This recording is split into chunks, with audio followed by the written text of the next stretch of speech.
आखिरी bus stop. शदीद गर्मी, इस पर ट्रैफिक का शोर। आधा घंटा हो गया था उसे बस के इंतज़ार में खड़े खड़े। आज लाइब्रेरी में काफ़ी देर लग गई। पेपर्स अनकरीब होने वाले थे, लिहाजा वो वहाँ बैठकर कुछ देर पढ़ लिया करती थी। पास ही में कोई एक्सीडेंट हो गया था। मदद करने वाले कम और तमाशा देखने वाले ज़्यादा थे। वो थोड़ा हट कर खड़ी हो गई। उसी वक्त बस उस जगह आके रुकी जहाँ वो खड़ी थी। कंडक्टर भी उतरकर एक्सीडेंट का तमाशा देखने चला गया था।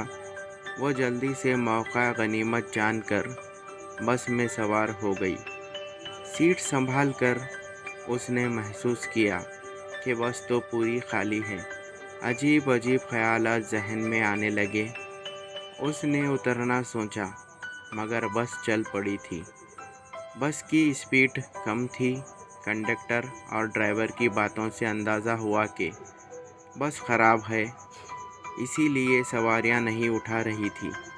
इसके होने से उन्हें कोई फ़र्क नहीं पड़ रहा था, लिहाजा कंडक्टर ने उसे अनदेखा कर दिया। यहाँ तक कि टिकट भी नहीं लिया। अभी वो सिग्नल पे पहुंची थी कि सिग्नल बंद हो गया और तेज़ी से बस के मर्दाना हिस्से में कुछ लोग चढ़ गए। वो थोड़ी खौफज़दा हो गई। गैर महसूस तरीक़े से वो दरवाज़े के नज़दीक सीट पे आ गई। बस में मर्दों की तादाद बढ़ गई थी, इसका खौफ बढ़ गया था। बस केचवे की रफ्तार से चल रही थी। इसने अगले स्टॉप पे उतरने का सोचा। आगे ट्रैफिक की वजह से बस मज़ीद सुस्त रफ्तार से चलने लगी। बस में फिरदौस मामी सवार हो गई। रफ़िया इनको देखकर चौंक गई। फिरदौस मामी इसके मुंह से निकला। उन्होंने भी चौंक कर देखा। रफ़िया, तुम? उन्होंने हैरत से पूछा। रफ़िया अब किसी हद तक मुतमईन हो चुकी थी। फिरदौस मामी से इसकी बहुत दोस्ती थी। इसने यूं ही पलट कर देखा। मर्दों में उसे काफ़ी सूरतें नज़र आई। चाचू ने तो हाथ भी हिलाया। जवाब में उसने भी हाथ हिलाया। उसे खुद पे हंसी आने लगी कि कुछ देर पहले वो कितनी खौफज़दा थी। फिर किसी स्टॉप पर बस रुकी तो कुछ ख़वातीन और मर्द बस में चढ़ गए। बस वाले ने तो शायद ये सोच लिया था कि जितने चढ़ जाएं, अगर इसी रफ्तार से जाना उन्हें मंजूर है तो क्या फ़र्क पड़ता है। उसने किसी से ना टिकट के पैसे मांगे, ना उन्हें बस में सवार होने से मना किया। रफ़िया के लिए हैरत की बात ये थी कि आज बस के मुसाफिर किसी ना किसी मंसूबत से इसके जानने वाले थे। पड़ोसी नियाज़ साहब की बहू समीरा अपने नाबालिग बच्चे के साथ थी, तो मर्दाना हिस्से में अब्बू के दोस्त हाफिज़ साहब भी थे। ताज्जुब की बात यह थी कि कोई शख्स उतरने वाला नहीं था। सब आखिरी स्टॉप के मुसाफिर थे। चलते चलते अचानक बस बंद हो गई। मुसाफिरों में बेचैनी शुरू हो गई। ड्राइवर के कहने पे कंडक्टर ने उतर कर देखा, धक्का लगाया, मगर कंडक्टर बस को हिला भी नहीं सका। अब मुसाफिरों ने उतरकर कंडक्टर के साथ धक्का लगाया और बस स्टार्ट हो गई। सफ़र दोबारा शुरू हुआ। उसने वक्त गुजरने के लिए फिरदौस मामी से बात करनी चाहिए, लेकिन मामी उसे खाली खाली निगाहों से देखती रही। हाँ, कहीं इनकी निगाहों में दुख और अफसोस ज़रूर था। रफ़िया ने भी खिड़की से बाहर देखना शुरू कर दिया।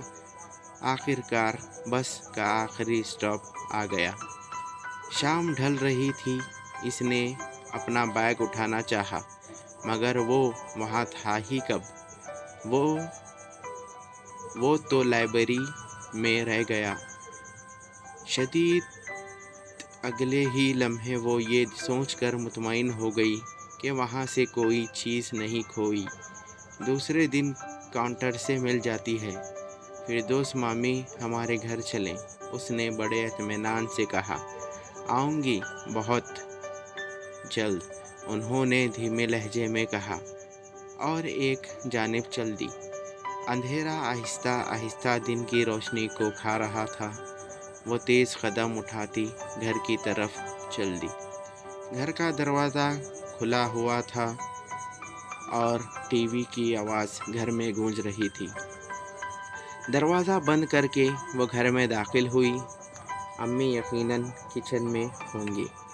शाफिया लैपटॉप में इतना बिज़ी कि इसने इसकी आने को महसूस ही नहीं किया। इसने खामोशी से जाकर अपने रूम का दरवाज़ा लॉक किया और बिस्तर पर दराज हो गई। आज का बस का सफ़र इसको अलझा गया था। इसने आंखें बंद करके कुछ आराम करना चाहा। यूनिफॉर्म बदलने तक की हिम्मत न थी। अम्मी, आप ही का दरवाज़ा फिर लॉक हो गया। शाफिया को शायद कोई काम था इसके रूम में, तो इसको पता चला कि दरवाज़ा अंदर से लॉक हो गया है। रफ़िया के चेहरे पर मुस्कुराहट फैल गई। ओहो, फिर लॉक वाले को बुलाना पड़ेगा। अम्मी की परेशानी बढ़ गई थी। अक्सर कमरा लॉक हो जाता, फिर लॉक वाले को बुलाया जाता था। एक तो ये लड़की जाने कहाँ रह गई। आज तो बहुत ही देर कर दी। अभी बाबा पूछेंगे तो क्या बताऊंगी। उसे माँ पे प्यार आने लगा। फ़ोन भी नहीं उठा रही है। शाफिया की आवाज़ में तशवीश थी। इसने चाहा कि उठकर बाहर जाए ताकि सबसे मुतमईन हो जाए, लेकिन नींद और थकान से इसका बुरा हाल था। कुछ देर बाद गैर मामूली खामोशी महसूस करके वो बाहर आई। एक अफरा तफरी का आलम था। किचन में चूल्हा जल रहा था। शानी का लैपटॉप ऑन था। टीवी की आवाज़ भी गूंज रही थी। इसने चूल्हा बंद किया, टीवी ऑफ करके लैपटॉप ऑफ किया और सोफे पे बैठकर सूरत हाल पे गौर करने लगी। इतने में कोई कमरे में दाखिल हुआ। फिरदौस मामी, इसने चौंक कर पूछा। हाँ, तुम्हें लेने आई हूँ। इनका लहजा सर्द था। कहाँ जाना है? इसने इनके बेतासर चेहरे को देखते हुए पूछा। आखिरी स्टॉप। उन्होंने इसका हाथ पकड़ा और वो एक मामूल की तरह इनके साथ चल दी। जाने कब इसके कदम हवाओं पे चलने लगे। इसने नीचे देखा तो इसका मुर्दा बदन एम्बुलेंस में मुंतकिल किया जा रहा था और इसके प्यारे इसके लिए तड़प रहे थे। ज़रा और ऊपर जाकर मामी ने इसका हाथ छोड़ दिया और वो दोनों हवा में तहलील हो गए। शुक्रिया। हेलो वीवर्स, मैं हूँ आपका अपना दोस्त सलमान। उम्मीद करता हूँ आप सब खैरियत से होंगे। अगर आप मेरे चैनल पे नए हो तो मेरे चैनल को सब्सक्राइब करें और बेल आइकन को ऑल पे सेट करें ताकि मेरी हर आने वाली स्टोरी का नोटिफिकेशन आपको मिलता रहे। तब तक के लिए मुझे दीजिए इजाज़त। Thank you for watching. अगर आपको ये स्टोरी अच्छी लगी तो इस स्टोरी को भी लाइक करें।